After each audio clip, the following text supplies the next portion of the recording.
I was snooty a few times myself. And I was broke too. I was so much better than somebody. I was telling boys, I was telling him about this. I was telling Art here about when I was at university. Two boys were studying for the ministry at the university. And every time I'd come, they were eating at the table other end, brother. And I'd have to say, I'd say, pass the grits, please, and the gravy. And they'd pass the grits and gravy, and then I'd start ridiculing them in no time at all. I'd say, how's the boys from heaven doing this morning, or something like that. I cast some slurring remark to those boys, and they got so they expected me to be nasty to them and pass the grits before I even asked for them. I'm not sure they didn't spit in or something.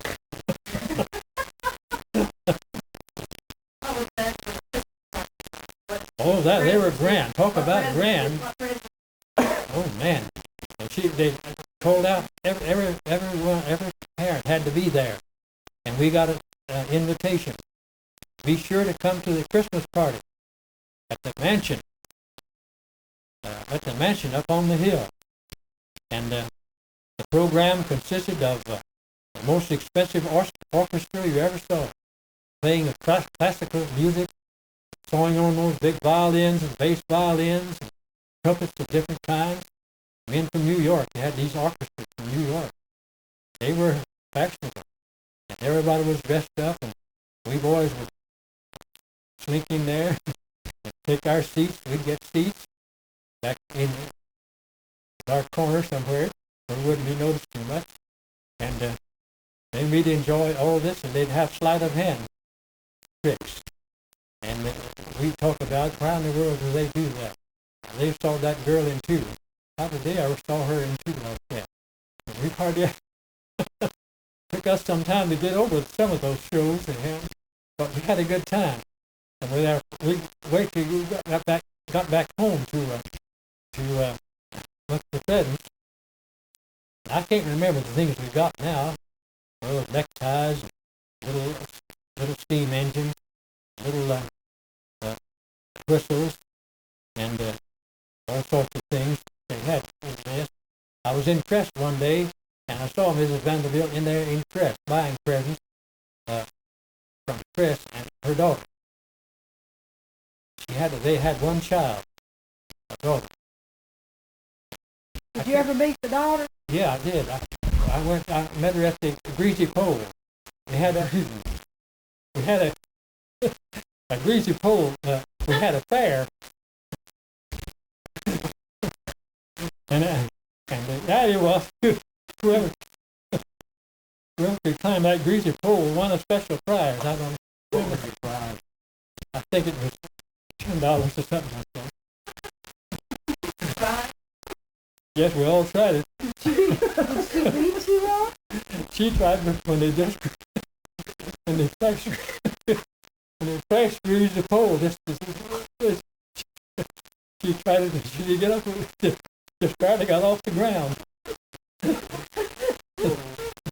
Who was Santa Claus at those parties? The Vanderbilt himself, Mrs. Vanderbilt. They called the names of people out. Did they dress up? Did they dress up? Well, they didn't look too dressed. Like Santa Claus? Or They didn't. They just wore all dress.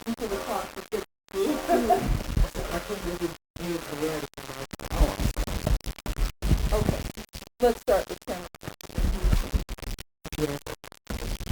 Who was Santa Claus at the Christmas parties at the Vanderbilt place? Mr. Vanderbilt and Mrs. Vanderbilt, and they alternating in calling the packages out. And then somebody was there taking the packages and would carry it to the part of the room where you were located and delivered. And we did not try to open it, of course, until we got back home. And it was 3 miles down to the mansion where we lived, and we walked. We did have a wagon at that time, as I recall, and so we walked there and back. We didn't mind at all. But I recall what beautiful Christmases they had. For that was those 9 years we were there. We went every time to the Christmas tree. I look forward to it all the year. Feeling for and your first impressions when you drove in there and saw that big mansion and all. I mean, what, you've never seen anything like that. What did you think? Do you remember how you must have felt? What did you see? We were excited about it, of course. It looked so too wonderful to be real. That's all. It was very much like a dream. We went in there and everybody was silent. I mean, it was quiet. Nobody making noise, excessive noise, so they got to playing the music. Of course, that was pretty noisy. And we enjoyed it. But we got used to seeing things there, got used to the Vanderbilts, and a lot of those occasions didn't surprise us. We expected to be surprised. I mean, we knew it would be extraordinary for people. And it would be exceptional. Since Vanderbilt was putting it on, it would be one of the best in the world. And sure enough, it was. He had something that would be interesting to young people and to adults and to artistic people and unartistic.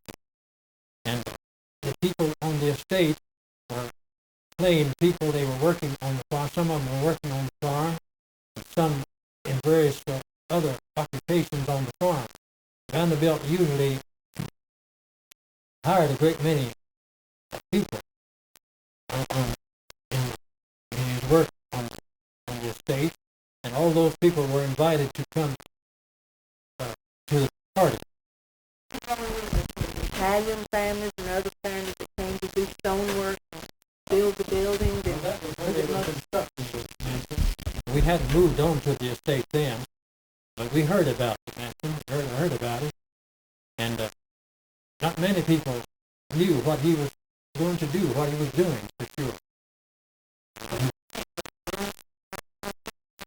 Yeah, there were rumors before he finished the estate, before he got into the business of developing it completely and building the mansion. It got out that it was rumored around that he was building a women's college, going to build a women's college there, because one of the Vanderbilts had endowed Vanderbilt University. I forget which one had done that, but one of them had donated a tremendous sum to the building of that university, Vanderbilt, national. And so they had that out on him a while. And then there were other rumors. I don't recall what they thought he was going to do. They thought he was going to speculate in real estate. He bought some real estate near Asheville and then began to buy other real estate, and just every bit he could buy. He bought all the land he possibly could that they would sell. And those who sold it to him wanted him to promise to build them a house on some other land, and to help them pay for the other land. He lend them money so they could buy a place near Asheville again. They didn't want to part with their land, but he was able to offer them such a price that they couldn't afford to quit. They couldn't afford to not sell. And so it went on like that for something like 3 years. I think he bought land for 3 years. One tract of land right after the other. A solid tract, you see, combining it all, not leaving one habitation, one patch of land in the rock, you see, until he got 140,000 acres, approximately. The book by Dr. Shank, he talks about how there was some people that still kind of own their land in the middle of all that forest that he bought. Black man. And that wouldn't sell, and that they finally just cut off all services and cut off all roads. And he was real torn about that because he hated to do that, but they forced these people off. Do you remember anything about that? I know about that. It was a black man, Negro. He was getting quite old, and he owned just an acre inside the whole estate. And Vanderbilt sent his emissary to him to offer him any amount of money for that 1 acre if he would take it, because he wanted Vanderbilt. He wanted him out of the way because he was an eyesore. That cabin was. He would sit on Vanderbilt's porch and see that cabin over there in the trees, and he didn't like that. It grieved him a great deal, and he went to a lot of trouble to get that patch of land. But for years he wouldn't sell. So Vanderbilt got some balsam and fir trees and covered and built on his own land all around that, so you couldn't see the cabin. And that went on for, and those trees grew up, and that nigger sat on his front porch. He said, "I don't mind." He said, I like Mr. Vanderbilt as a neighbor. I don't mind him at all. I like him," he said. "I don't want to sell." But the time came when he did sell. And it's not known whether he got sick or something. The Negro, he was an old man. He probably got sick and said he might as well sell it, since he was going to heaven now. Headed for heaven. And so he sold it to him, and Vanderbilt took the trees down as he set up there and moved everything else. But that was the only case where he wasn't able to make a deal. Where did you hear that story?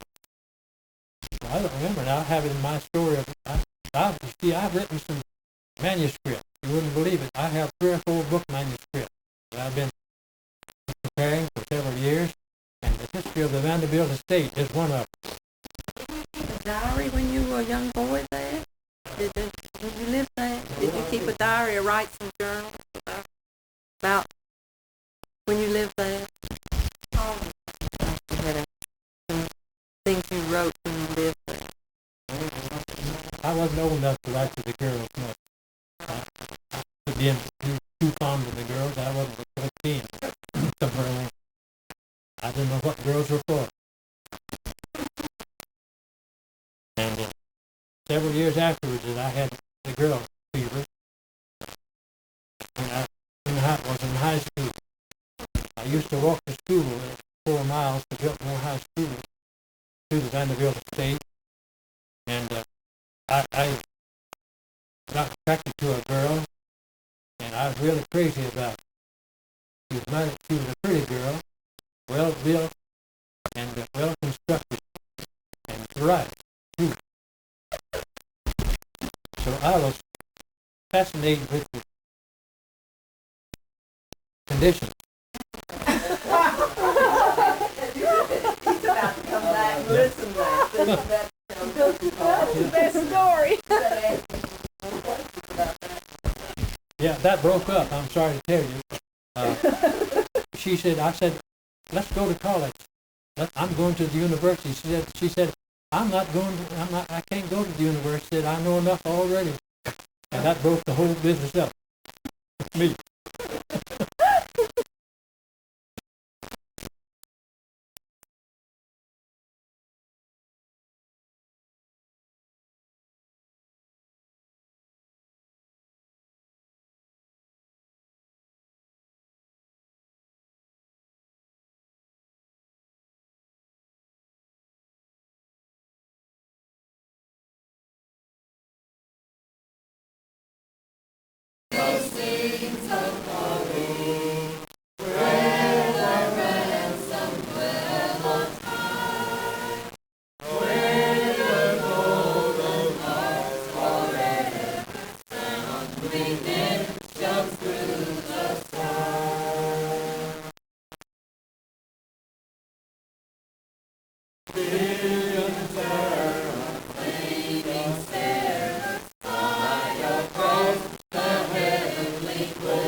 that dear